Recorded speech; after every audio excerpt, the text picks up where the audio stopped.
Hello दोस्तों, आज आप लोग को क्लास ट्वेल्थ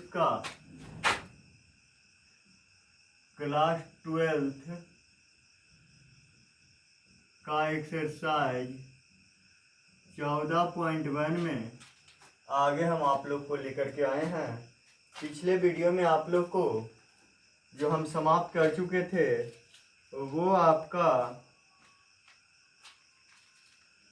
24 तक समाप्त हो चुका था। आज हम लोग देखेंगे 25 में। 25 में क्वेश्चन क्या कह रहा है? क्वेश्चन कह रहा है कि दो वर्गों की भुजाएं x और y इस प्रकार है कि मतलब एक वर्ग का भुजा a1 बराबर x, a2 बराबर y और y बराबर x माइनस एक्स स्क्वायर। ये हम नहीं कर रहे, क्वेश्चन कह रहा है।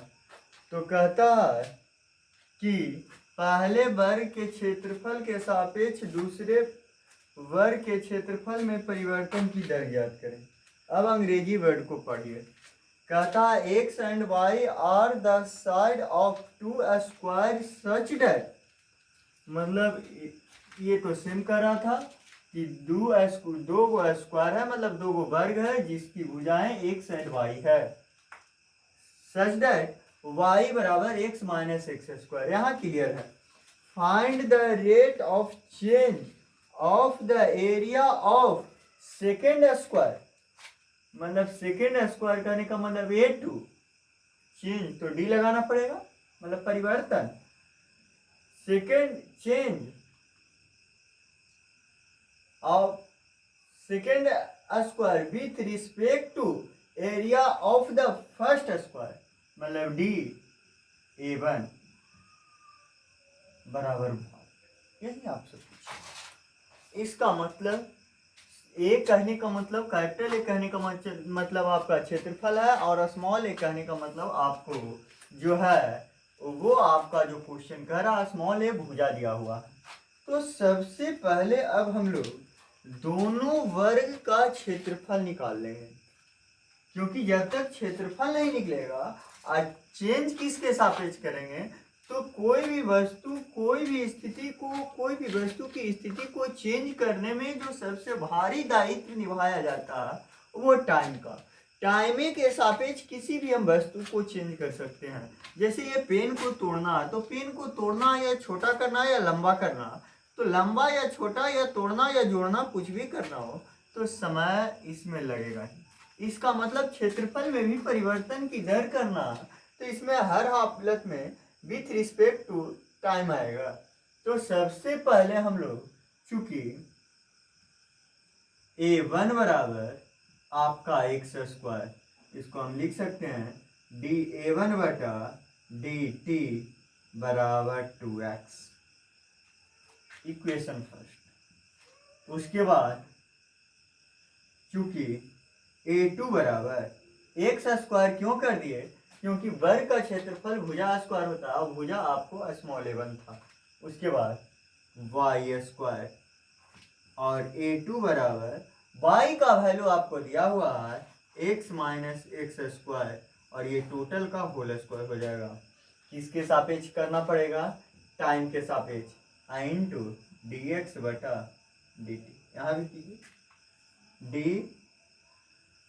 dA2 बटा dt बराबर पहले घात का 2 into x minus x square, फिर घात के अंदर वाला का एक्स का 1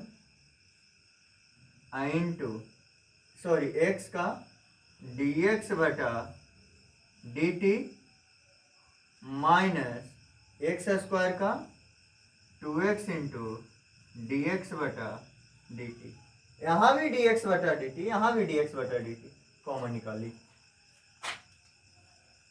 इसको हम लिख सकते हैं dA2 बटा dt बराबर 2x common 1 minus x into dx बटा dt कॉमन निकाल लीजिए, फिर यहाँ बचा 1 minus 2x, equation second.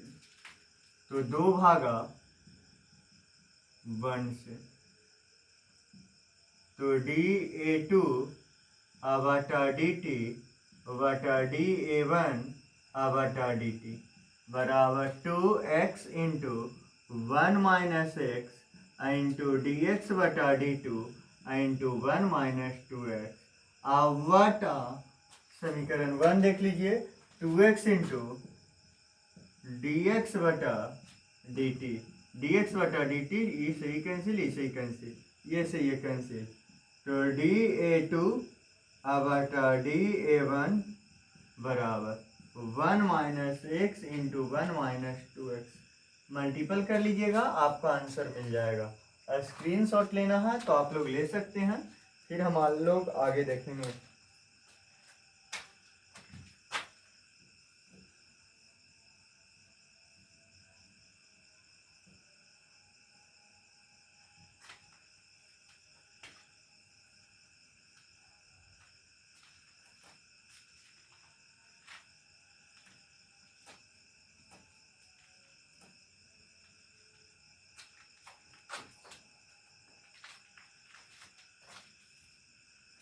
Next जो क्वेश्चन का क्वेश्चन नंबर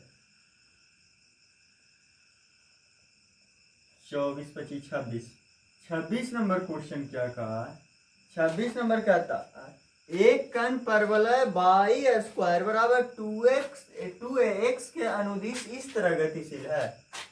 वाई स्क्वायर बराबर 2ax के अनुदिश इस प्रकार गतिशील है कि इसका बाई अक्ष पर विक्षेप की गति अचर होती है। मतलब जब बाई अक्ष पर विक्षेप की गति कहने का मतलब कौन अक्ष पर? तो बाई अक्ष पर। इसका मतलब डी वाई बटा डी टी, क्योंकि एक बार अवकलन वेग का मान देता है, वेलोसिटी का मान देता है, और दूसरा बार अवकलन आपको त्वरण का मान देता है, एक्सीलरेशन का मान देता है। तो आपका जो क्वेश्चन कहा गया है, क्वेश्चन आपको ये कह रहा है कि बाई एच पर विक्षेप की गति अचर होती है। इसका मतलब कि डी वाई बटा डी टी का वैल्यू कांस्टेंट राशि हो जाएगा सी। मतलब प्रश्न से प्रश्न करा, हम नहीं कर रहे हैं, प्रश्न से भाई क्वेश्चन करा डी वाई डी टी बराबर सी। तो आपको सिद्ध क्या करे कह रहा है, जो जानेंगे क्वेश्चन जो सिद्ध करने का रहा है बाबू, तो दिखाएं कि एक्स अक्ष पर विक्षेप की गति अचर त्वरण से गतिशील है। तो आपको कहता प्रूव दैट,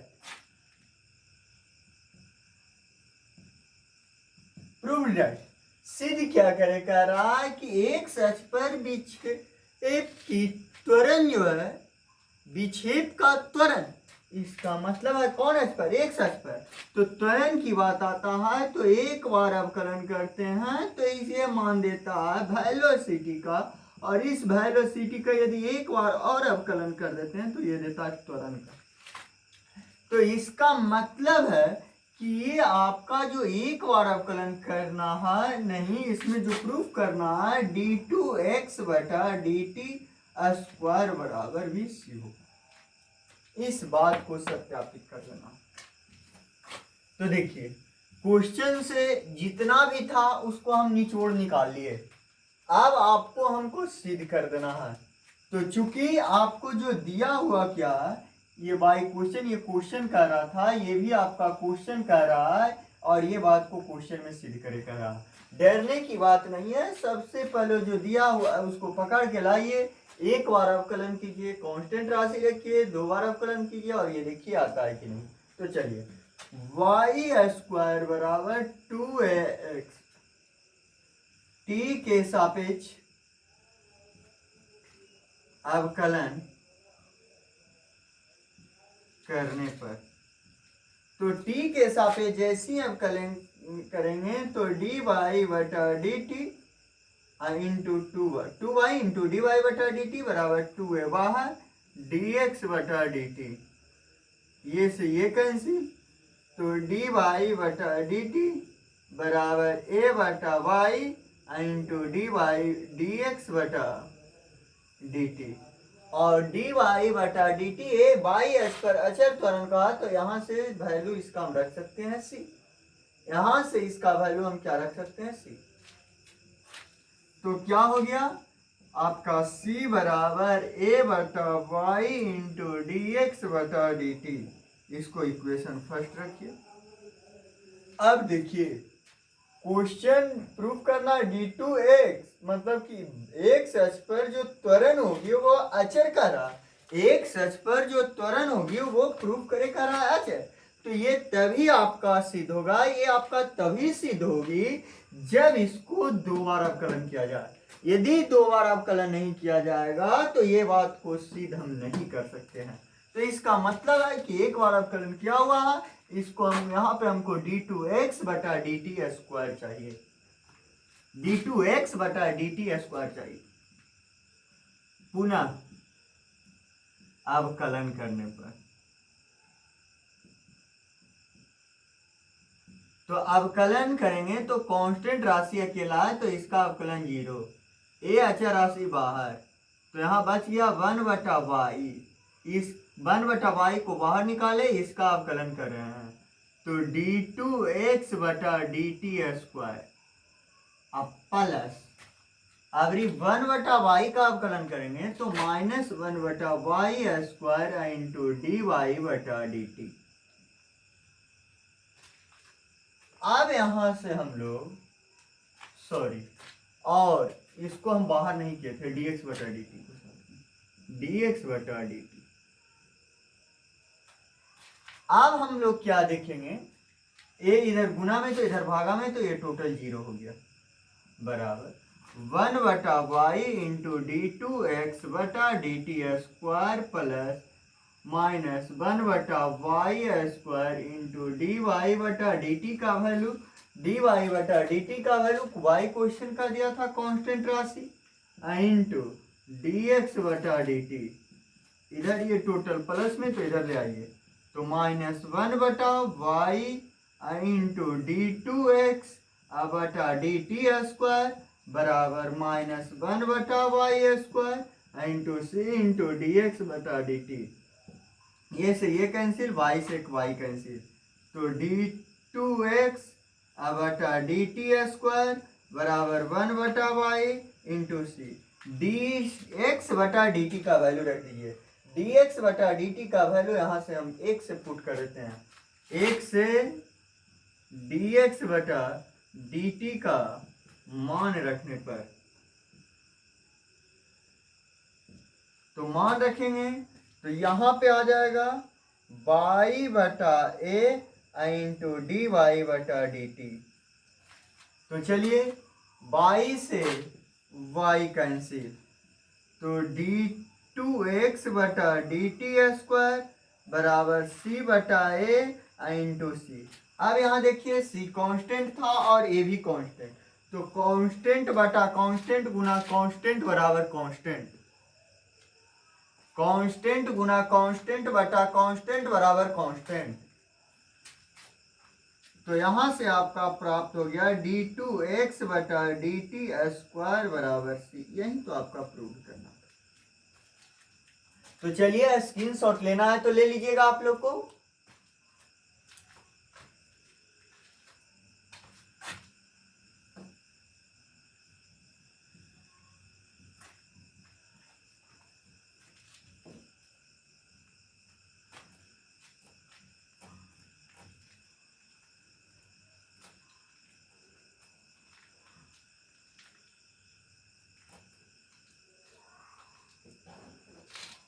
अगला टॉपिक अब हम लोग देखेंगे। अगला टॉपिक में क्वेश्चन जो आपसे बोल रहा है उसके बारे में जरा आ जाइए। क्वेश्चन नंबर अब देखिए 27 के बाद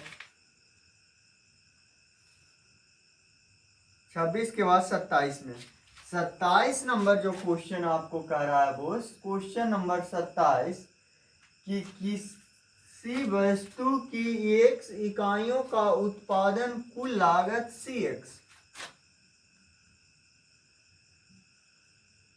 0.005 x Q minus 0.02 x square plus 30 x plus 5000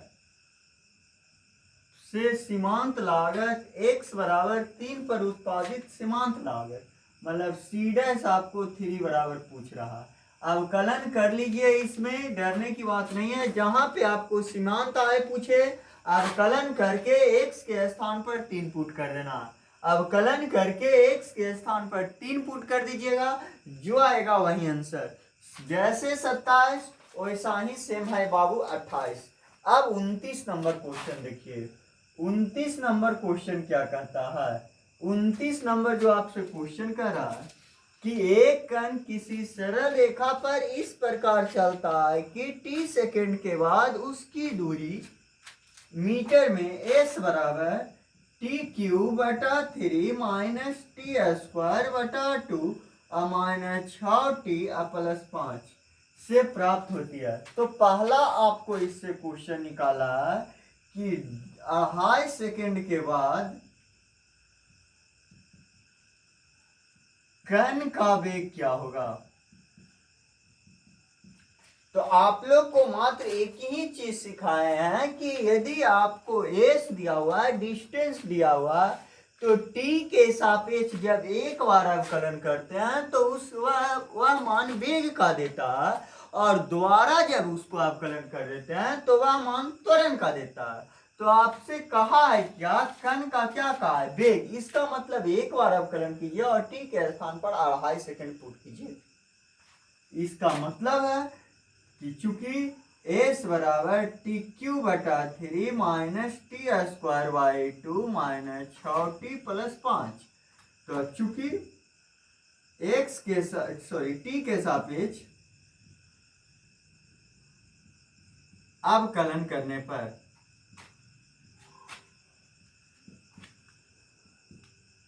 तो चलिए डी एस बटा डी टी बराबर 1 बटा 3 टी क्यू के 3t स्क्वायर माइनस 2t बटा 2 माइनस 6, ये से ये कैंसिल, ये से ये कैंसिल। तो डी एस बटा डी टी बराबर T square minus T minus 6। तो अब यहाँ देखिए डी एस बटा डी टी बराबर 5 बटा 2 पर,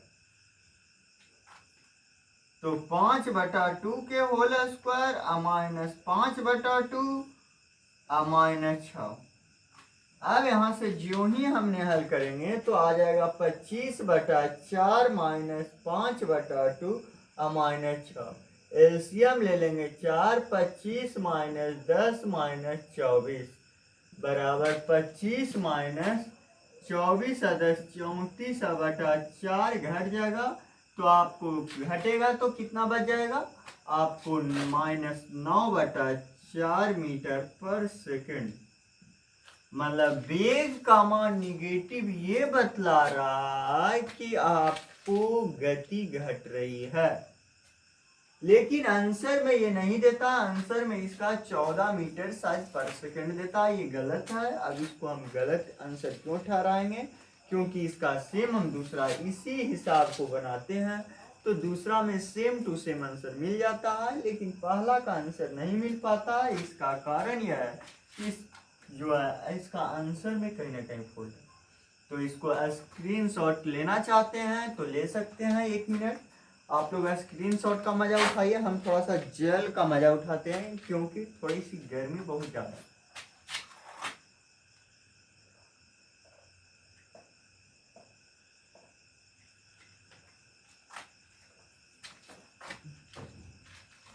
आप लोग स्क्रीनशॉट इतना देर में ले चुके होंगे, सॉरी डिलीट कर दिए बाय क्वेश्चन। अच्छा चलिए, अब आपका जो है आगे भी अभी हम लोग को आगे देखना है। इसमें एक क्वेश्चन और है, इसका दूसरा सेम टू सेम है। आपका 29 का दूसरा नंबर क्वेश्चन क्या कहता है, 29 में था क्या, एस बराबर टी क्यू बटा T minus T square by 2 minus 6t plus 5। दूसरा जो है कहता है उस कण में, कण बिंदु में कण का वृद्धि वेग क्या होगा जहां इस पर वेग का मान 0 था। वेग में वृद्धि निकाले कह रहा, तो वेग में वृद्धि क्या होगा, जब इसका मान जो होता है, क्वेश्चन करा, जब इसका मान आपको शून्य, वेग का मान शून्य हो जाता है, तो वेग का मान शून्य कर लीजिए सबसे पहला काम, और टाइम निकालिए। तो चूंकि ds बटा dt बराबर, यहाँ से निकाल सकते हैं, तो 3t² बटा 3 -2t/2 -6, ये कैंसिल, ये कैंसिल। वेग का मान क्वेश्चन कह दिया है कि वेग 0 हो जाते हैं, वेग का मान जो है,